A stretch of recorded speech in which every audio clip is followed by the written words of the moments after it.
Let's bring in James Corcoran, the chairman of Communications Department of Simmons College. He is also the author of Bitter Harvest, Gordon Call and the Rise of the Posse Comitatus in the Heartland, and the co-author of Gathering Storm, America's Militia Threat.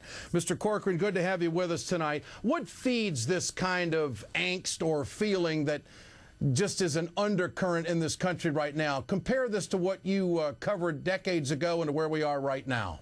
Well, generally, Ed, it's this feeling that they're losing control, that somehow they're losing control of their government and somebody else, another, is taking them from them. And we saw that in the 80s with Gordon Call. He felt that the government had been infiltrated by a Jewish-led conspiracy, that paying taxes was akin to paying tithes to the synagogue of Satan, and that they were going to put them under some one world rule.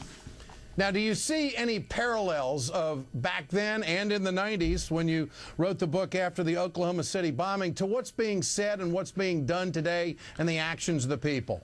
Well, I see some eerie similarities to what's going on today and what was talked about in the 90s leading up to Oklahoma City. I mean, the rhetoric that we hear is basically creating this climate of fear, this climate of anger, this climate of hate. And it just strikes me that, you know, when you start back in the 90s, I mean, government lawmen were compared to jackbooted government officials compared to the Nazis. You had commentators suggesting that if ATF agents came to your door and they were armed, they would have body armor, so shoot for the heads.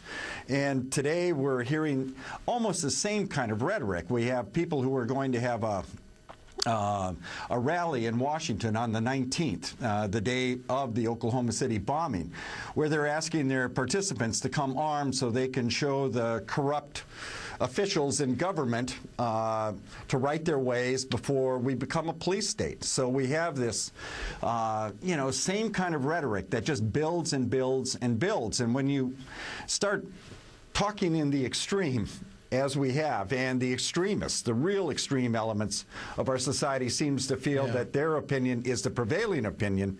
My God, you can't put that genie back in the bottle, Ed. No, you can't.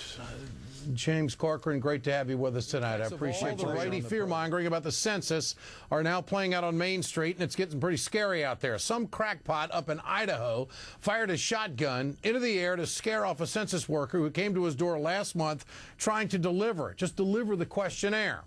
The trigger-happy nut job faces up to 6 months in prison and a $1,000 fine for exhibition of a deadly firearm and weapon. Let's bring in former FBI profiler and MSNBC analyst Clint Van Zandt. Clint, good to have you with us tonight. Before we get going on my question, I just want to play a collection of psycho talk because I think this really feeds what's going on out there. Here it is. The Democrat Party has long seen the census as a way to ensure a permanent ruling majority. They use the U.S. Census information to round up the Japanese and put them in the internment camps. I'm not filling out this form. I dare them to try to come throw me in jail. I dare them to. Pull out my wife's shotgun and see how that little ACS twerp likes being scared of the door. They're not coming on my property. Clint, put it together for us tonight. What do you think? Red flag in front of a bull, Ed. There are always people that, you know, the fringe of the fringe that kind of sit on the edge of the abyss. It's people like you just showed that walk by and give them a shove to push them over the edge. Look, the census has been around since about 1790. We do it every 10 years. We use it as a way to distribute $400 billion in aid. Hey, I want my state, I want my county, I want my schools to get their share of that aid. And for me to cross my arms or cross my eyes and shut down my brain and say, no, I don't want to avail myself and my children of that type of money. Well, what that winds up, it costs you and I, Ed, and every other American $1.5 billion to send census workers out because people are either too lazy or too paranoid to answer those 10 questions that in the long run is going to aid them and their community. Well, when people sit home and they watch somebody on TV, they expect to hear something responsible, and they grab the audio. They have the emotion stoked, so to speak. Is this just a classic example of how some people will respond to what they see and hear? Well, it is. There are people who are paranoid. There are people who are afraid of government. Men in black, sunglasses, black suits, black helicopters circling over our cities. You know, 99.5% of that is untrue. I mean, 25 years as an FBI agent, we weren't involved in conspiracies against the American people. But there are people today who believe that those conspiracies are alive and well, that they start at the White House, they work their way down. And these census workers are just citizens making about $15 an hour, who many of them are out of work and just out there trying to help government, trying to help their local men and women who live in the same community.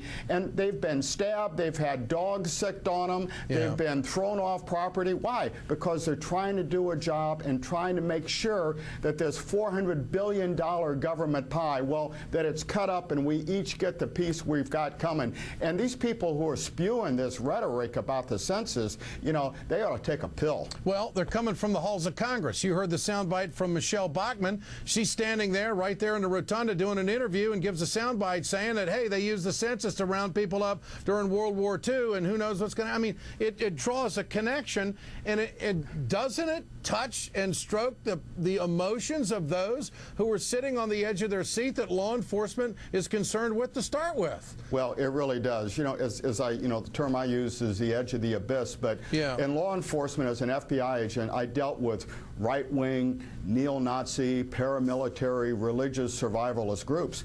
And there's philosophies out there, theories that, you know, government is coming, they're going to tax you, they're going to take your guns, they're going to use the census to do all these horrible things. And when people put that rhetoric out there, all that does is scare the hell out of people and make them do the worst possible thing, which is not support themselves and their family by simply trying to get money coming back into their community. The census has been around for hundreds of years. It started in Rome centuries ago. It works, and it's not used to round up enemies of the state, Ed. Clint Van Zandt, Mark Potok at the Southern Poverty Law Center. Mr. Potok, doesn't it take it somewhat to a new level when you now have state representatives endorsing the possibility of an authorized militia? What do you think? I think it's a fairly amazing development. It is, I think, perfectly legal under the Constitution for the state to consider concocting a militia. After all, many states do, and they do very good things in terms of helping to handle disasters and so on. But the reality is that they are apparently talking about forming this militia in order to block certain moves from the federal government. So while it may be legal, this really, at the end of the day, this is a question that was decided already at Gettysburg. Why are we seeing an escalation? Why are we seeing an escalation of the groups? What is it that is hitting their hot button? Well, I think there are a number of factors. I think that the changing racial demographics of the country, without question, are a part of it. I think there is also a great deal of anger over federal spending, over bailouts that never seem to reach the common man.